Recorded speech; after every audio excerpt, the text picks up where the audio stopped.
สีเขียวและปังอักษรชื่อย่อจอใจเดียวว่ามาเมื่อต้องไปเที่ยวบอกจอใจเดียวให้ด้วยใจที่บอกความในทราบไว้ว่าขอจองก่อนและจะขอเป็นผู้นอนร่วมหมอนอีกไม่นานนานและยอมเสียนวลบางส่วนด้วยใจ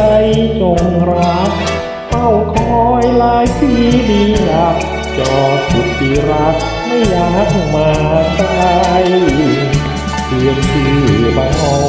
นมีมอนอย่างนี้สีเขียวปักชื่อว่าจอใจเดียวสีม่วงใต้รูปดวงใจตามเพื่อนทันที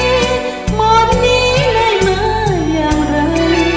เพื่อนบอกบ้านเหนือบ้านใต้มีอีกหลายใบจากชายชื่อจอ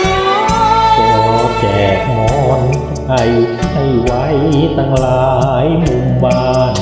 ยังออดอ้อนวอนอ่อนหวานหวานของหลอกน้องอีกงอ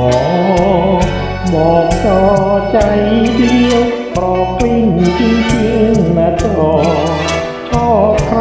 ก็ไปนั่งจอลวงให้เขารอที่จอหลายใจ